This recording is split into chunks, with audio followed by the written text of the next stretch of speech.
দৃষ্টেব মং স্বজনং কৃষ্ণ যুজুৎসুং সমুপস্থিতম শীদন্তি মম গাত্রাণি মুখং চ পরিশুষ্যতি।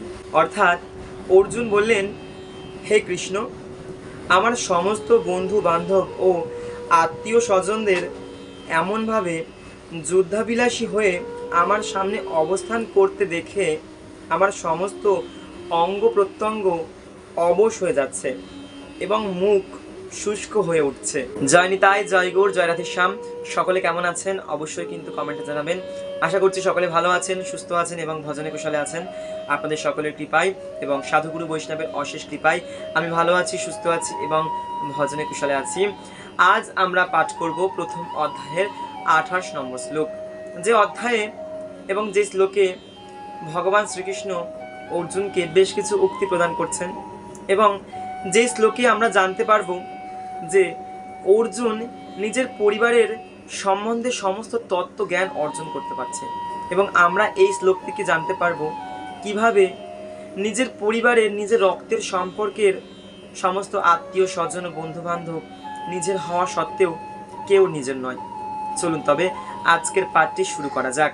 তাৎপর্য: প্রকৃত ভগবত ভক্তের মধ্যে সমস্ত সৎ গুণগুলি বর্তমান থাকে, যা দৈবী ভাবাপন্ন ব্যক্তিত্ব বা দেবতাদের মধ্যেই দেখা যায়।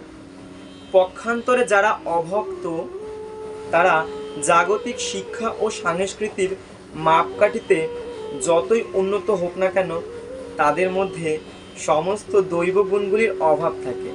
বুঝতে পারছেন তো?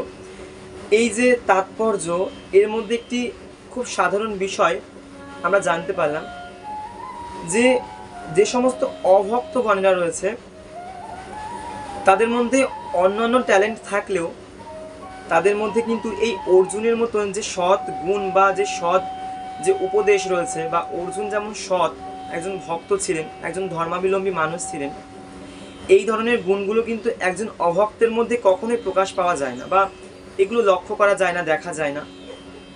তো বলছে, সেই কারণেই যুদ্ধক্ষেত্রে অর্জুন তার সেই সমস্ত আত্মীয় পরিজন ও বন্ধুদের দেখে তৎক্ষণাৎ করুণাদ্যত্ত হয়ে পড়েছিলেন। অর্থাৎ এই যে নিজের লোকগুলোকেই অর্জুন দেখেছিলেন যে তার সঙ্গে যুদ্ধে মেতেছিলেন, অর্থাৎ নিজের যে রক্তের সম্পর্কের যে মানুষগুলো, প্রিয় মানুষগুলো, তারাই কিন্তু অর্জুনের সঙ্গে যুদ্ধ করতে চেয়েছিলেন। এরপর বলছে, যারা নিজেদের মধ্যে যুদ্ধ করার সিদ্ধান্ত গ্রহণ করেছিল, তার স্বপক্ষের সৈন্যদের প্রতি অর্জুন শুরু থেকেই সহানুভূতিশীল ছিলেন, কিন্তু শত্রুপক্ষের সৈন্যদের আসন্ন মৃত্যুর কথা ভেবেও অর্জুন করুণা অনুভব করছিলেন। বুঝতে পারছেন? যে একজন ভক্ত, যে একজন ধর্মাবলম্বী মানুষ, সে সবসময় অন্যের চিন্তাও করবে এবং নিজের চিন্তাও করবে, কিন্তু একজন অভক্ত, একজন অধর্মাবলম্বী মানুষ, সে সবসময় নিজের চিন্তা করবে। অর্থাৎ নিজে কি করে ভালো থাকা যায়, নিজে কি করে খুশি থাকা যায়, শুধুমাত্র এতটুকুনি। অর্থাৎ একটা অভক্ত কখনোই নিজের অতিরিক্ত কারোর ভালো চাইতে পারে না, সবসময় নিজের ভালো এবং নিজের সুস্থতা কামনা করে থাকে। কিন্তু একজন ভক্ত সর্বদা সর্বক্ষণ নিজের চাইতে অন্যের ভালো এবং অন্যের মঙ্গল বেশি চায়। এখানে কিন্তু এই যে তত্ত্বটি আমরা খুঁজে পেলাম এই তাৎপর্যটি থেকে। এরপর বলছে, আর যখন তিনি সে কথা ভাবছিলেন, তখন তার শরীর কাঁপছিল, মুখ শুষ্ক হয়ে গিয়েছিল। তিনি তাদের যুদ্ধের মানসিকতা দেখে আশ্চর্য হয়ে গিয়েছিলেন। বাস্তবিক পক্ষে অর্জুনের রক্তের সম্পর্কে সম্পর্কিত সমস্ত আত্মীয় স্বজনেরাই তার সঙ্গে যুদ্ধ করতে এসেছিল। অর্জুনের মতো একজন দয়ালু ভগবত ভক্তকে এই সমস্ত কিছু বিচলিত করছিল। এখানে যদিও উল্লেখ করা হয়নি, তবুও সহজেই অনুমান করা যায় যে অর্জুন শরীরই কেবল কম্পিত ও মুখ শুষ্ক হচ্ছিল তা নয়, তিনি করুণাবশত ক্রন্দনও করছিলেন। অর্থাৎ দেখবেন, যে ব্যক্তি সর্বদা চায় যে আমি সকলের সঙ্গে ভালো থাকতে চাই এবং সকলকে নিয়ে ভালো থাকতে চাই, সেই ব্যক্তি সব থেকে বেশি চিন্তিত থাকে নিজের পরিবার, নিজের আত্মীয় স্বজন সকলকে নিয়ে, এবং দিন শেষে সেই ব্যক্তিকে কিন্তু চোখের জল ফেলতে হয়। কারণ কি? সেই ব্যক্তি সকলের ভালো চেয়েছিল। এবং সেই ব্যক্তি যে কিনা পরিবারের সকলকে একসঙ্গে এক রশিতে বন্ধন করতে চেয়েছিল তাকেই বাড়ি বর্ষণ করতে হয়। আমরা কিন্তু এই তাৎপর্য থেকে এই ব্যাখ্যাটি পাচ্ছি। এবং এরপর বলছে অর্জুনের এই ধরনের আচরণ ও তার দুর্বলতার প্রকাশ নয়, তা হচ্ছে তার হৃদয়ের কোমলতা প্রকাশ।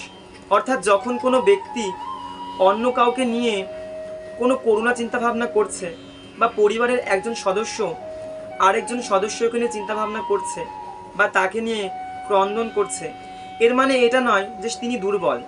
এর অর্থ হচ্ছে এটাই যে সেই ব্যক্তি আরও যে ব্যক্তিরা রয়েছে তাদেরকে নিয়ে অনেকটাই কনসার্ন, তাদেরকে তারা এক রশিতে বেঁধে রাখতে চায়, একসঙ্গে থাকতে চায় এবং শ্রদ্ধা ভালোবাসা যাই বলুন না কেন সেই সমস্ত কিছু প্রদান করতে চায়। অর্জুন যেমন এখানে চেয়েছিলেন যুদ্ধ নয়, হোক শুধুমাত্র স্নেহ ভালোবাসা এবং শ্রদ্ধা।